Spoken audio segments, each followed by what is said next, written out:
তো hey guys, আশা করছি তোমরা সবাই অনেক অনেক ভালো আছো অ্যান্ড আমি আলহামদুলিল্লাহ অনেক অনেক ভালো আছি।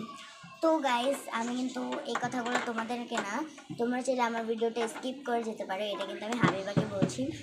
তো হাবিবা, তুমি যেহেতু বলছো তুমি 8টার দিকে আসবা, সো 8টার দিকে না আসা ম্যাটার করে না, কারণ আমাদেরকে নিচে নামতেও দেবে না কেউ 8টার দিকে। আমাদের কী ভাবছো তুমি, আমাদের নিচে নামতে দেবে? নিচে নামতে দেবে না।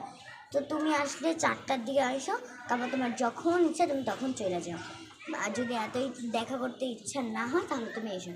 দেখা করতে ইচ্ছা করলে আমি জানি তুমি আসবে। আর আলিফাকে তোমার কথাটা আগে জানানো উচিত ছিল। তো তোমরা যদি আসতে হয় 4টা, 5টা, 6টা, 7টা, 8টা বাজে তোমরা উপরে আসবে, আমরা নিচে যেতে পারবো না। 8টা রাত আর 9টার দিকে তো তোমরা আসতে পারবে না, এটা আমি জানি। তো তোমাদের যখন ইচ্ছে তোমরা তখন আসো, এটাতে আমার কোনো যায় আসে না। সো আমার ভিডিওটা কষ্ট করে দেখার জন্য হাবিবা তোমাকে ধন্যবাদ। আর তুমি কিন্তু এসো।